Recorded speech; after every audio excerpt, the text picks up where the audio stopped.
You are listening to the Mark Lesko Podcast, a podcast by diehard fans for fans. Mark covers all things Penn State football and the Pittsburgh Steelers, as well as anything related to the sports and fitness world.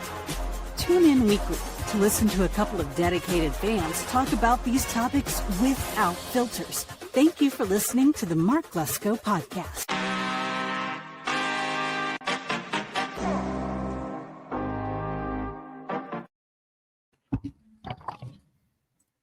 All right, everybody, welcome back into another episode of the Mark Lesko Podcast.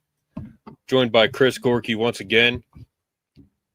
He'll be on the show a little later on. Chris, you can mention that if you want, but going to talk the state of the team, and I just wanted to give Chris an episode to talk about things that he wants to on his own. So if you comment, you'll see it on the side, but I'm not going to be really answering any comments because I'm just going to let Chris talk. So. Yeah, no problem. You want me to start now or? Sure, man. Welcome in. Yeah. What do you, how's your day going? Oh, I mean, I got Columbus Day off, so that's good. But so before I start, just real quick, I wanted to give a shout out to my adopted nephew, Nick Moore. Nick, you're the man. Keep plugging away. Nick's an adopted nephew. I love him. He makes these top 50 lists of the top 50 best boxers, top 50 NBA guys. In middle of the night, I'll get a text or a phone call saying, I don't know about Kevin Durant. I'm going to move Dominique Wilkins from 17 up to 12 and move Durant back. But anyway, just want to give a quick shout out to him. Nick, keep doing your thing. I'm always here for you, buddy. Well, very interestingly, not too long ago, I just got a text pretty much saying that I hate doing this because you know how rumors are and things could change 1 week to the next or 1 month to the next. Yep. But I have a pretty good contact that's been pretty spot on. I'm not going to name any names. Let's just say I'm wearing red for a reason. Our next head coach is coming from right here. All right. I just got it. I did get a recent notification that the next head coach is going to be Matt Rhule. Now, again, don't hold me to it. Things could change. This is just what was relayed to me. But, my guys is pretty well connected. Pretty much told me James Franklin, they're already working on firing him before it was even announced yesterday after the game. Or whenever it was announced 2 days ago. And Saturday after the game, Saturday night, he pretty much told me before anybody. Matt, he's not going to leave Nebraska midseason. He's not going to publicly announce anything midseason. But from what I was told, it's most likely going to be Matt Rhule. Was told the other day that I was actually told this after the UCLA game, that if Kraft has his way, it would be Matt Rhule. But then it was later followed up by the number one choice for him is Matt Rhule. And options number 2 are Matt Campbell, Mike Elko. Elko is interesting. I don't think he would ever leave A&M. But from what it looks like, by all accounts right now, it's going to be probably Matt Rhule. I don't, what people don't, I think, fully understand. And there's already people like pooping on the idea of bringing Rhule in. But I don't think what people fully understand is how close Kraft is with Rhule. It's not just a business thing where they were together at Temple. Like, their families are extremely close. Like, their families are close. And that's Kraft's guy. That's who he wants. And it's pretty much by my understanding, the decision is 100% Pat Kraft's to make, and that's who he is taking. Okay. Again, things could change. But I heard. Yeah. If you ask me, Chris, Matt Rhule is 100% going to be the head coach. If you don't mind, I'll say something here. No, go ahead. Matt Rhule is going to be the head coach, guys. That is what my gut tells me. That's what I'm hearing.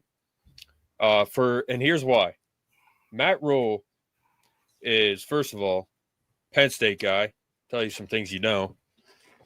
Penn State guy from State College. played at State College, high school, played at Penn State under Joe Paterno, the greatest coach of all time, in my opinion. Most famous coach ever walked the face of the earth. Has an impressive resume. Went into Temple with Pat Kraft, beat Penn State and James Franklin. Went to Baylor after, I believe, sanctions, and turned that program totally around. He's at Nebraska now. One thing James Franklin did not have, and I would venture to say that based off everything I've heard and everything that, talking to Chris and several others, he didn't have the support that he needed there because of the way he was. Basically, he rubbed people the wrong way. He didn't have the support that he needed from the fan base, from people, and that led to less support. And his NIL team was absolutely horrendous. Him and Pat Kraft are very close, Matt Rhule. They've built a program before. And if Matt Rhule comes in, and if first of all, if you're Matt Rhule, you're absolutely nuts if you don't take this job, because one, it's your home, it's your alumni. It is it's a blue blood premier program, has a ton of fans, a ton of diehard fans, a new stadium coming, like one of the best stadiums in the world. And you're going to have all the support you need, man, honestly. And he's a nice guy too. He's liked by people. Yep. So unlike Franklin, no shot of Franklin. It's just, he wasn't liked by a lot of people, and he's going to have all the support he needs. We have not seen the full NIL power that we can at Penn State under Franklin. We never saw it. And Chris has said that too. He's going to have all the support he needs, a new stadium. Maybe he brings Dylan Raiola with him. I don't know. But new stadium, loyal fan base, all of the resources he needs, all of the NIL support he needs, and he's a football guy. He's enough of a football guy where if he has enough support, because he doesn't have it at Nebraska, there's no way. That combined with... I think he has a lot of support at Nebraska, but the recruiting footprint isn't going to be the same. But Nebraska got money. They got great resources. They got money, and their NIL is good. But I don't mean to cut you off, but I wouldn't downplay Nebraska's resources too much. But obviously, the whole recruiting factor and the blue blood program of Penn State, where it's at now compared to Nebraska, is a game changer. Yeah, and for all of those reasons, he would be crazy not to come here. And if he comes here, we don't just hire and fire. If he comes here, he's 50 years old. He could be here for 20 plus years. He could be the next. We've had Joe Paterno, O'Brien, which, that was 2 years. He was there to kind of bridge us to the next one. Franklin for 12. We don't hire and fire coaches. Matt Rhule would, if he came in, I think he would have early success, and he could be here for 20 plus years, man. He could be here. He could retire at Penn State. So he'd be crazy not to take it. And what were you told exactly, that he's going to take it? It's going to be his, or? In so many words, yes. I mean, like I said, he's not going to disrespect Nebraska and announce it mid-season. It'll probably come at some point after the year. So he's going to play the media up, and, like he did today. I love Nebraska. Obviously I love Penn State. I'm from there, but I'm here at Nebraska. It's just the standard answer every coach gives. I'm going to be, my focus is here with Nebraska. I love this place. I'm going to do what I can. This is where my focus is now. But from my understanding it's pretty much going to be his. But like I said, nothing is 100%. I don't want to say this is set in blood. I mean, it looks like it's as close to, but you never know. I mean, like I was saying, maybe this doesn't matter. When Joe Paterno was fired and they're looking for a new coach, every hot board there was, every big board, nobody had Bill O'Brien on it. But I think this looks like it's going to happen, and it's going to be Matt Rhule. I just keep stressing that I can't ever say anything's 100%. But right now, to me, it looks like it's 99%. Could something happen a couple weeks from now, a month from now? where some huge name all of a sudden comes out of nowhere and they hire him. It's a possibility, but I doubt it. As far as the Curt Cignetti thing that everybody throws out, what I was told was basically that Curt Cignetti wanted a boatload of money, huge amount of money in a long-term deal. And I also heard he wasn't the biggest Penn State fan for whatever reason. So he was always a long shot, but, and there's something going back to Franklin that you mentioned. So, like, when he started here, and I also thought a lot of the Franklin defenders use this as an excuse of why he couldn't win the big game. In 2016, when he won the Big Ten title, he asked for money for like a new expanding the weight room and better resources, facilities, things of that nature, and he got denied. Earlier this year, or not this year, last year, but sometime within the last year or so, he got what he finally, after so long, got what he wanted. And they're even writing about it on the message board, how everything's aligned now, how from the athletic director to the AD to the BOT, how they were all finally aligned. He got what he wanted. It imploded on him. I mean, it didn't work out, but he didn't get what he wanted earlier on. Now he did. And a lot of why he didn't get what he wanted earlier on, and I don't care what anybody says, was because of Jay Paterno and Anthony Lebrano. Like, those guys say what you want about Franklin. They actively voted against Penn State for better resources, better facilities as much as they could. Lebrano voted no for the stadium expansion. Jay Paterno, being the punk kid he is, basically bowed out of the vote, said, I have a conflict of interest, I can't even vote. But on to bigger and better things, hopefully. And so the other thing, and a lot of people, this is so ridiculous what people say. There's people out there comparing what Matt Rhule did in his coaching tenure compared to Franklin at Penn State. Do people not understand that Matt Rhule with Temple and Baylor and even Nebraska isn't having the same talent as he will at Penn State? They're like he's 2-22 or something like that versus the top 25. He has I looked at what he did at Temple and at Baylor. It was a 3-year rebuild. Year 1 at Temple, they were horrible. It was like 2 and something. Year 2, they went like 500. Year 3, he went through like 2 or 3 losses. It was, I mean, that is super impressive at Temple. He did something at Temple they didn't do since like the 70s or 80s. Baylor was the same thing. Year 1 wasn't great. Year 2, it was kind of like, I don't know, like 7-5, something like that. And then year 3, he finished the regular season at Baylor with 1 loss. That is very impressive. Okay. And he's starting to turn Nebraska around.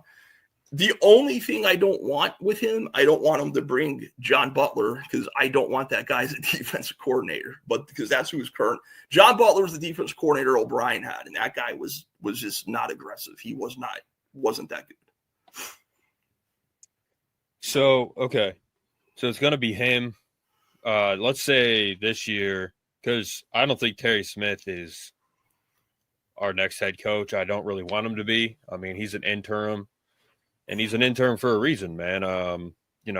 If I think he would have been poached if I don't know, but I don't want an interim coach being my head coach. I mean, that never really works. At Northwestern, I think they're still on their interim coach that was, hired after Fitzgerald, and they beat Penn State. They just beat Penn State, but Sharon Moore, I just don't think that's ever a good idea to take someone on the current staff and make him the head coach permanently. Right. I mean, it's like, it's the same thing pretty much. And that the NIL team needs gutted. Like, they need taken out from the program.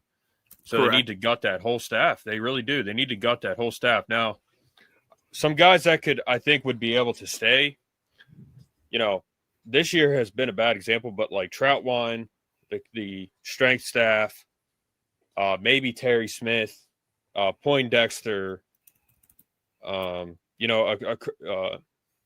the board, man, like there's some coaches that could stay like Bill O'Brien did with Penn State, Vanderland and Larry Johnson. Right. Across the board that could happen. But I think he's got to bring in his own staff. Dana Holgerson there at Nebraska now, I think he might actually come to Penn State as well. The only thing that with Penn State and James Franklin, there was a lot of turnover with the coaches, but I would hope that, first of all, Matt Rhule would come in and he would embrace NIL fully, and they would have a good NIL team. That's what I would hope. I think they will, especially with Pat Kraft here. That's another thing that I actually forgot to mention. I mentioned it, I think, in a previous podcast, but there was a legit disconnect where Kraft did not agree with Franklin's NIL approach.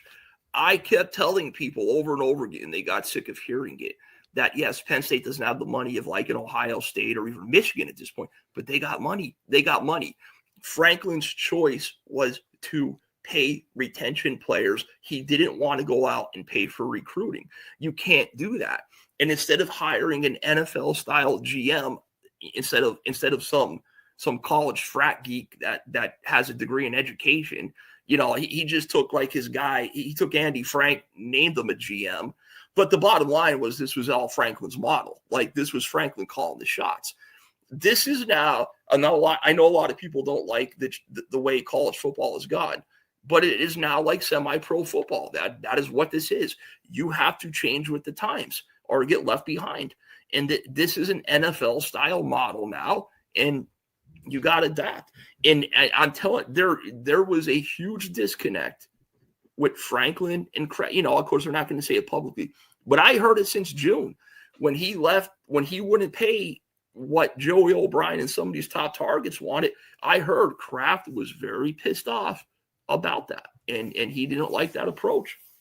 That's why he stepped in for Keemon Spell and was going to give Keemon Spell a big deal. Unfortunately, that's all out the window now. And another thing was there was a big story that was brewing behind the scenes that no insiders were reporting on. Franklin at some point in the summertime went to Kraft and wanted a 5-year extension, and Kraft said no. He said no. He turned him down. And when Kraft turned him down for that 5-year extension, there's a little bit of friction there after that, from what I was told. Yeah, why he wanted an extension, I have no idea. I think he wanted to be solidified that he could just keep doing what he was doing, and the new AD president would all be on board, and that's not the case, man. I said Pat Kraft would not take it, and he didn't. So what it comes down to with him, I think, is he wanted himself solidified for whatever reason, even though he had 6 more years and all he had to do was coach. He wanted to be solidified for longer, and it would have continued. It would have been, we could have been undefeated right now, or went 10-2 going into the playoff, man. I wouldn't have had much confidence that if we ran into an Alabama, Georgia, that's the thing. Who knows? My mind was just set that he could not be the top tier team anymore. I mean a top tier team with similar talent. Yeah, he could beat an Auburn that still can't get over the hump. That's a 500 type team. But when he played a team with similar talent that had it rolling, he couldn't beat them. He couldn't beat them. It was what it was. Like 2021, for example, man. 2020, he went 5-5 or something. Yeah, the COVID year, it was horrible, and he lost the team. But in 21, he went 7-6. Yeah, 21 was a joke. Now 2020, you could give somebody a little bit of a pass because that year, legitimately, they had an entire turnover of every. They had a new defensive coordinator, new offensive coordinator, new receiver coach, offensive line coach, everybody on that team. So I can understand. But the thing was, if you remember Jahan Dotson in that 2020 year, in a press conference after it was either Iowa or Maryland lost, said, listen, there's guys on this team. They got to make up their minds if they're bought in, what they want to do. Franklin wasn't a kick-ass type of guy. There was just a lack of discipline. He didn't hold guys as accountable as they should. It was it was always this starts when I love you, ends when I love you. That's all nice and good, but sometimes that's not the best approach. When your team lacks discipline, when guys aren't bought in like they should, that's not a time to be all loving. That's where you need a Nick Saban type of, get in your face coach and let's, get on the ball here, guys. Yeah. Chris, and then they gave him a 10-year extension after those 2 horrible seasons. I mean, I'm like, no one saw that coming either. They were like, why a 10-year extension after those 2 seasons? I mean, it just didn't make sense. But the only thing, and this is why I say it's not set in stone, is from what I'm told also, and this has been reported all over message boards too, his wife, well, you read the Nebraska message board anyways, Matt Rhule's wife loves Nebraska and doesn't want to leave, but I mean, if he's going to accept this job, I think she'll probably take, leave with him, but she loves Nebraska, doesn't want to leave. I don't think that's going to be a huge issue though, because, she's moved around before, I mean, being a coach's wife, that's part of the gig. You got to move around where it is what it is. Yeah. So Murray York said, what if they go 7-0, win a bowl game? Do you make Terry Smith the new head coach? I think he would definitely get more consideration if he did that. I mean, and there would be huge fan support for that. But you have about as much of a chance at going 7-0 the rest of the year as I do becoming the next starting quarterback at Penn State. So just saying, Yeah. I don't, Yeah. They're too far behind. It's going to be interesting to see how they come out and play versus Iowa. If they'll play more loose, have a little bit of relief, they'll be a little more stress-free, and just see how that goes.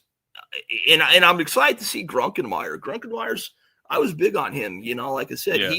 he's going to be put in an extremely difficult position on the road at Iowa. But he was a top 10 quarterback. He was a higher 4-star. Like I said, he lit it up at the Elite 11 event nationally. The kid got skills. He got skills. This team they still have the talent to. They have the talent to win a majority of their games. Not Ohio State, probably not Indiana, but past them, they have the talent to beat the rest of the teams they need to beat. Yeah. Well, with this team, Franklin's gone, but we still have our current roster. We're losing recruits left and right, but we're losing guys. We're losing recruits, and we still have the same team. So, you said stress-free, a little more loose and stuff like that, less stress for sure. But, and I think Grunkemeyer is better than Aller, and I wanted him to play after the Oregon game. Dude, I wanted Grunk to take Aller's spot like week 2, week 3, because of the way it looked on TV. I don't think they're going to go 7-0. I'm excited to see Grunk play, and I wanted a new coach and a new quarterback, and we got both. Unfortunately, one was from injury, but what does the roster look like next year? I mean, are they going to come back? Like, will Matt Rhule bring Dylan Raiola? Like, what do you think? That's yet to be determined. I mean, I would definitely pump the brakes on the Dylan Raiola thing, because that's really, there's, like I said, the whole NIL side to that. Like, that guy's Nebraska has good NIL. Don't let anybody fool you. They have good NIL. And I don't know what his deal is, but I'm sure it's at least a few million minimal. So, if his, if the offensive coordinator, which likely will come with Matt Rhule, comes, and the quarterback coach, is there a chance he comes? Yes. But there's also a chance, Raiola, his roots were Nebraska, was it his uncle that was the offensive lineman there? He's Nebraska legacy. So I wouldn't. I think that's a bit of a long shot right now, but anything could happen, but the whole NIL side to it, you got to wait and see. Yeah. I think, Joel and I just said, not sure if Gronk works in Kotelnicki's trick offense. Nobody does. It's the only No. thing that a running quarterback does. But I've always liked Gronk better because he's more decisive. I mean, Drew's biggest problem, and I'm beating a dead horse here. When Grunkenmeyer committed, I said he will be a better quarterback than Drew Waller. I think Drew had a higher ceiling, but he'll be a better. I said it. I just seen too much early on of Drew. He just processes too slow. It takes too long to make a decision. He doesn't get the ball out when he has an open receiver, which they don't always get open that quick. But you just need a guy that processes quicker and gets the ball out. And Grunkenmeyer has much better mechanics. You know how many times you see Drew throw off his back foot and not step into his throws? Grunkenmeyer's mechanics are flawless.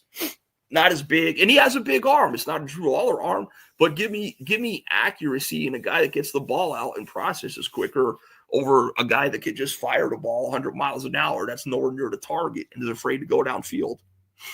Yeah, like I think he'll fit better in Kotelnicki's offense than Aller, but no one really fits in his offense. His offense is built for a running quarterback for a Bo Prabiola.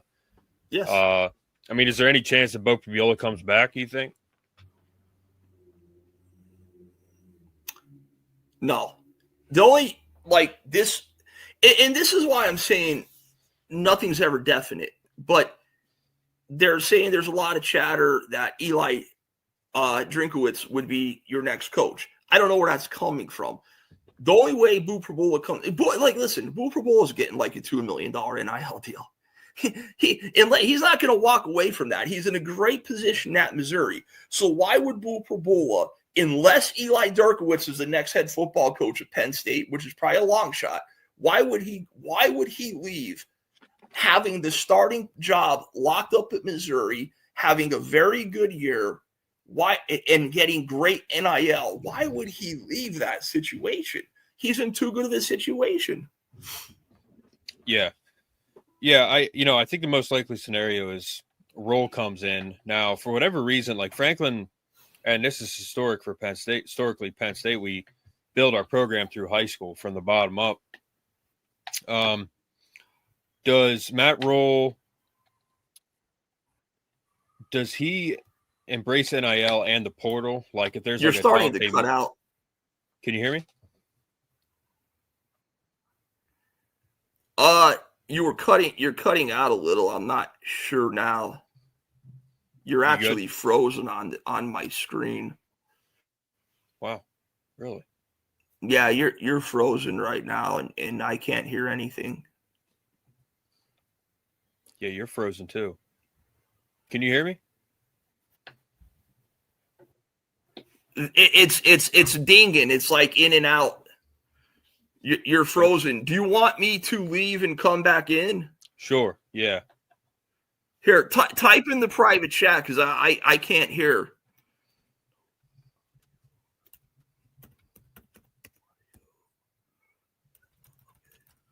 All right, I'm going to hop out. I'll come back in. All right. So, yeah, I what I want to know is if Kotelnicki embraces NIL, embraces the transfer portal, like if there's a Dante Moore out there, does he go and get him? You know, Franklin would never do that, which is annoying. I don't know. I mean, it's just kind of odd. It's odd that, you know, I was going to ask you, can you hear me, Chris? Yep, good now. All right. Yeah, what I want to know is, will Matt Rhule embrace NIL and the transfer portal where, like, if there's a Dante Moore out there, will he go get him? Because for whatever reason, Franklin wouldn't do that. I mean, there's some guys in the portal that he could have gotten that were really good that we didn't, you know? Yeah, I mean, I would definitely think so.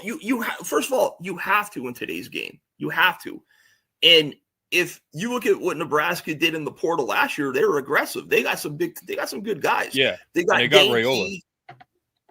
Well, Raiola I'm saying just this past year's portal. Raiola was a commit. I don't think Raiola came from the portal. Raiola was a regular commit. I think Raiola was verbal early on to Georgia, and then they might have flipped him. But the portal itself, Nebraska was aggressive in the portal. I think they got a really good D tackle, Walter Waneri or something like that came from Missouri or something like that. But Dane Key came from Kentucky. There's another 4-star receiver he got.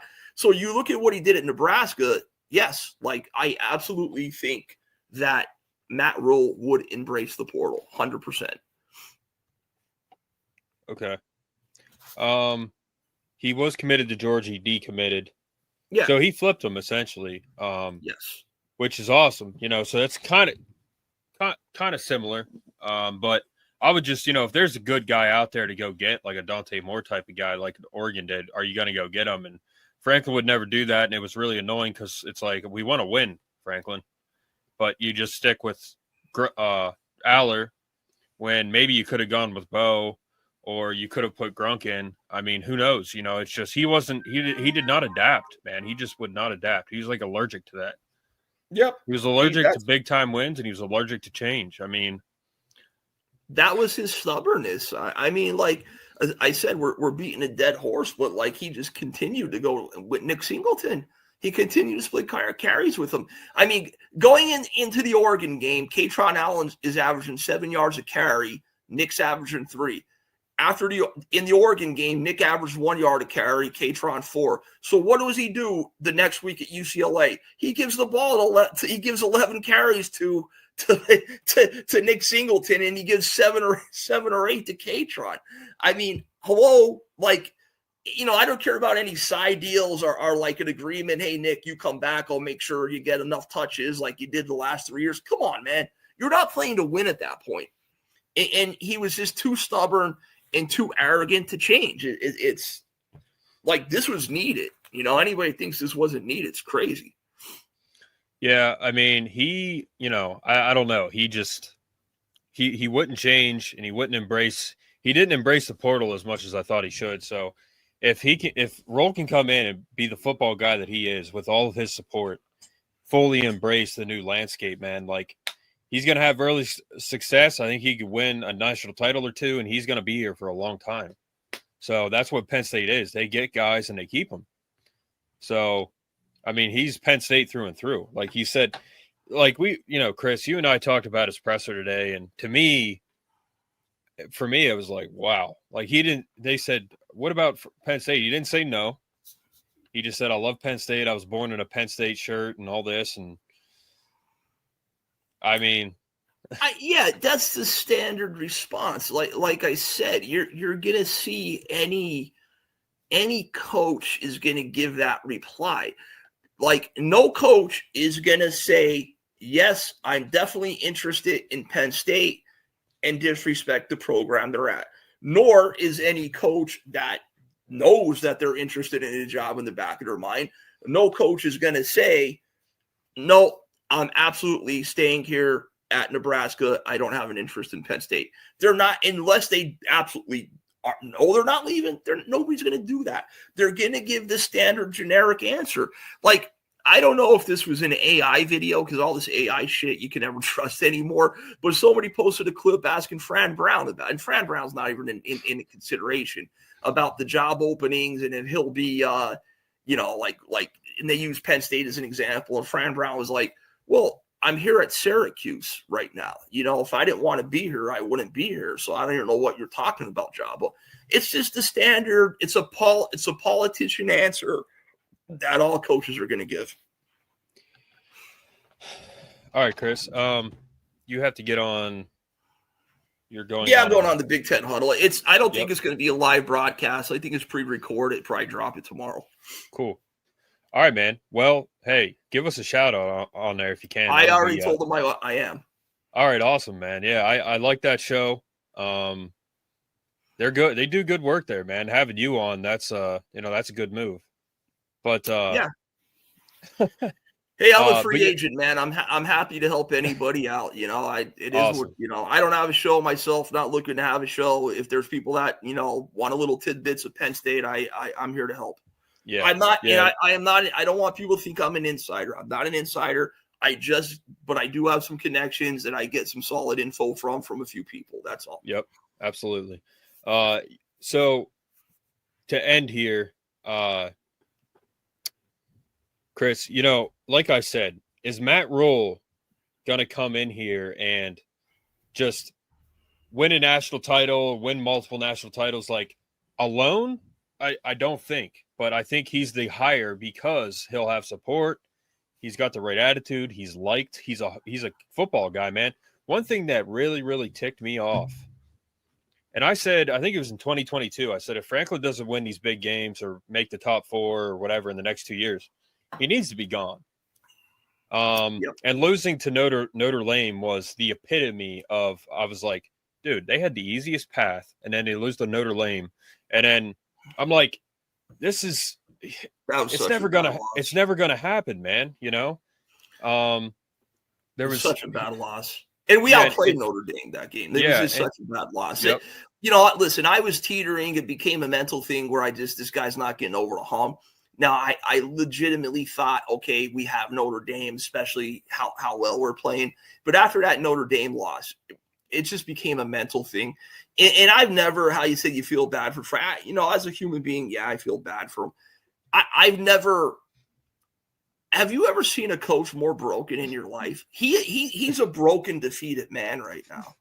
And I don't mean that being harsh on him or being insensitive, but you could just see he is a broken man. I don't get it, man. I don't get it. Like he looked broken. And he looked like he was going to cry after the Oregon game. And I think it was a combination of he didn't get his extension. I think he knew like the hot seat was getting hotter and hotter and hotter. I mean, he knew something that we did not know. He didn't listen after the Oregon game. That wasn't the break. Like some people say, that was the breaking point. Listen, no, the breaking point was after the Oregon game. After that Oregon game, as a head coach, you still have the 12-team playoffs. You still have the rest of the season. Okay, that was your opportunity to not be all down and out and not go through your same stupid routine. Right then and there, anybody with half a brain should know. Any coach, my players are down. My players are going to be totally down. They're not going to be taking this UCLA game serious. They're just going to be going through the motions. As a head coach, it is my job to make sure there is no letdown right now. And he didn't do that. No. I mean, he totally crapped the bed. I mean, he just and going into the year, I was like, we're going to beat Oregon. We could beat Ohio State. We could win out. And then we'll see what happens in the postseason. But my God, man, like they lose to Oregon. After those first 3 games, I had Oregon winning. I'm like, dude, there's no way that we're going to beat Oregon. There's no way. And then they lose to UCLA, which I didn't think would happen. I knew it was. I said the night before, I said anything is possible. They lost. And then everyone was like, well, we're going to win this weekend. We're going to win. And I said, yeah, we should. It was done. But I was just like, dude, there's no guarantee, man. And it was like 14-13 at one point. And I'm like, dude, even if they win this game, he should be fired because they look horrendous against Northwestern. Like, are you kidding me? Northwestern? You know, we talk about the UCLA game being a bad loss. We have it. That loss was so bad that losing to Northwestern, we were just like, oh, we lost. Like, that one was really bad too. You know what I mean? They didn't have a Nico type of guy. In fact, their quarterback was horrible. And we lose. So, you know, we move on. And, you know, I think with all the support that Matt Rhule will get, he like I said, the thing that ticked me off, Franklin, any like besides a touchdown, they could totally mess something up. And he's just standing on the sideline with his arms crossed, like staring with his glasses. I'm like, with his sunglasses. I'm like, dude, what the hell? Like, I want to see something from you. Matt Rhule, you see him yelling at people. That's what Joe did, yelling at people. He's a football guy. He's a football coach. He's hard on his guys, but he's well-liked. He's going to have all the support he needs. He just needs to embrace NIL in the portal. That's it. Do you want to hear a quick, funny Joe Paterno story before I get off? Sure. Did you know Joe? Not personally. No, I mean, you know, I met him once when I was a young kid, like got a picture with him. I didn't know him personally. But so my Bucky Greeley's from my area. I live in the Wilkes-Barre area. See, this is what I mean. Now, just time out. And I'm not being rude. Benny Cakes Matt Rhule is 64-57 as a college coach. Where did he coach? Are you going to go win a Temple? Are you going to win a Baylor? Like, don't you think if Matt Rhule had Penn State's talent, that maybe that record's probably a little better? Like, well, there's people out here that say this. They'll say, "Oh, Matt Rhule didn't win anything." You could bring the best football coach. You could bring Bill Walsh, Bill Belichick, Paul Brown, Vince Lombardi. You could have bring all those guys to coach Temple and Baylor, and you're not winning a national championship. So, like, come on, guys. Like, well, it's the same. It's the same thing, Chris. People say he was 104-45 for James Franklin. How did he get fired? They were in the national title last year. It's like, well, clearly none of you watch Penn State or are fans, because 104 again 45. He didn't play that many good teams. No, and he was like barely above 50% in conference play. So, well, let me get back to the Joe Turtle thing. So, Bucky Greeley is from my area, and he was the center for that great '94 undefeated team. And my dad was working out, I guess, with at Planet Fitness with one of Bucky Greeley's relatives. And I know you're a little younger than me, Mark, but back in the day, a lot of times in games, how people talk about Franklin meddling in the offense, that you would see Joe take over the play calling, not just meddling, outright take over the play calling. And everybody always thought that when Joe took over, no, he's not letting Fran Ganner do his thing. And Bucky Greeley said Fran Ganner used to choke up to his gills in a big game, and Bucky Greeley would stand in the background and go like this. It was funny. And when Joe would go before the game and pregame, where they're all sitting there lined up with, doing their stretches, and Joe would come shaking their hand, he said you could always smell bourbon on Joe's breath for like the night before. But listen, here's this piece saying, Chris, that is loser talk. What is loser talk? I'm just talking factual. I am not saying that Matt Rhule is the answer. I have no idea how Matt Rhule is going to do as a head coach. I'm not even saying he's the best candidate. All I am trying to tell you is you cannot compare any coach at Temple or Baylor to the talent Penn State has. Go look at recruiting rankings.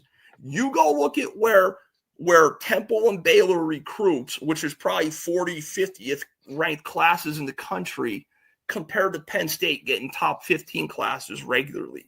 It is not an apples to apples comparison.